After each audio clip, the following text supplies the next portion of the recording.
Bonjour Hilaire. Bonjour Agnès Milo.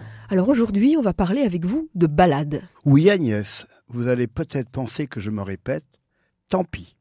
Je réalise chaque jour que je bénéficie de l'immense privilège de disposer de temps libre. Avouez que c'est rare dans notre société. C'est pas faux. Alors, vous savez, ce temps me permet de me balader. C'est super, cette liberté d'action. Et cette liberté contribue à ma joie d'être vieux. Alors, vous dites vous baladez Hilaire, mais aujourd'hui on parle plutôt de randonnée en général. Les randonnées ont un immense succès auprès de ma génération de boomers. J'ai plusieurs fois parlé des boomers. Je vous rappelle que les boomers ont aujourd'hui entre 60 et 78 ans sont en général assez actifs et sportifs. C'est ceux que vous voyez sillonner nos routes de campagne en groupe, à vélo, ou bien que vous croisez sur nos chemins creux, sartois, tels des chenilles processionnaires. Moi-même, boomer, donc fidèle à ma génération, je randonne le mercredi sur les chemins sartois avec mes amis de l'association Génération Mouvement. Alors, Hilaire, vous faites donc une différence entre la randonnée et la balade, si je vous suis bien. Oui, je laisse les auditeurs écouter les différences sonores entre randonner, se balader. Oui, à mon avis, il y a une différence. La randonnée en général est planifiée. Elle exige une distance, une durée, un rythme, un effort physique relativement durable. Tandis qu'on se balade le nez au vent, sans rythme et en général sans projet précis. Alors aujourd'hui, Hilaire, vous avez titré votre chronique « Balade trangéenne ». Pourquoi ça ? Je vais vous parler des extraordinaires découvertes que j'ai faites près de chez moi, lorsque je me balade le nez au vent. Vous savez Agnès, il n'y a pas besoin d'aller très loin pour s'émerveiller. Dans mon village, je me promène régulièrement sur le même itinéraire depuis près de 15 ans. On pourrait penser que trouver le même paysage chaque semaine, année après année, est monotone. C'est vrai qu'on pourrait le penser. On pourrait le penser, mais c'est pas la vérité. Agnès, au fil des jours, au-dessus de moi, je ne me lasse pas de contempler les nuances des bleus du ciel, entre le bleu matinal qui est un peu frais, le bleu du midi qui est un bleu éclatant et chaud, et le bleu du soir qui est un bleu tendre et lumineux.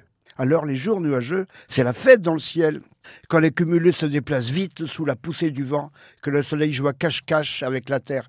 Tout cela, vous savez, regardez le ciel, a une dimension féerique. Alors je suppose quand même, Hilaire, que vous ne faites pas que regarder le ciel quand vous vous baladez. Qu'est-ce que vous faites d'autre alors pendant ces balades trangéennes ?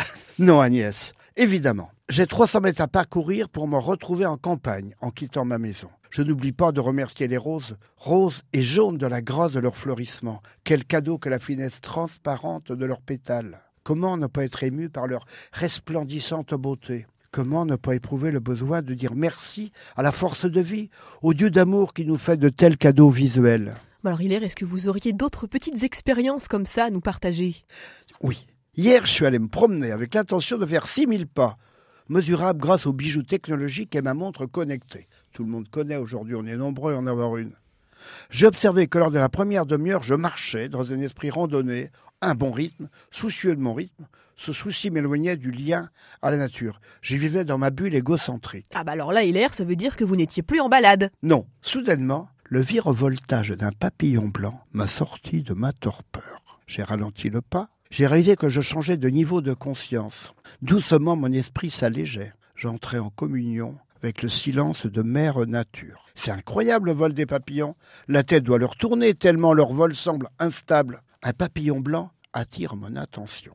Tout à coup, il se pose délicatement sur une feuille. Je l'observe. Quelle splendeur ce manteau blanc avec des bordures noires dignes du plus grand couturier.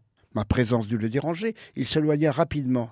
Un second papillon blanc, plus petit, m'a fait signe de le suivre. Il se pose rapidement dans l'arbre qui est quelques mètres devant moi. Je le cherche, mais où est-il ? Je le découvre couché sur une feuille verte claire. Il était quasiment invisible puisque la face externe de ses ailes était exactement de la couleur de la feuille de l'arbre. Moi, c'est ça, qui me fascine dans la nature, c'est vraiment cette créativité, ces merveilles qui sont à chaque fois tellement diverses. Et parfois, je me fais la réflexion, je me dis qu'il n'y a pas toujours besoin de sortir un camping-car, de prendre le train ou l'avion pour aller à l'autre bout du monde. En fait, on peut tout simplement apprécier les beautés qui nous entourent. Merci Agnès de cette très juste observation. Vous voyez qu'il n'y a pas la jeunesse, il ne faut pas attendre pour avoir de véritables qualités observatives. Agnès, si nous voulons lutter contre le dérèglement climatique, nous allons tous devoir apprendre à vivre plus simplement. Quand je dis tous, Je veux parler des vieux que nous sommes, et nous avons du chemin à faire. La beauté est là à notre porte. La nature est luxuriante en Sarthe. Il suffit de regarder attentivement autour de soi. Alors, vive les balades, le nez au vent. Et puis il n'y a pas de saison pour ça. En ce moment, c'est l'automne. Les forêts sont magnifiques. Absolument. On vous dit à très bientôt, Hilaire. À Merci. très bientôt, Agnès.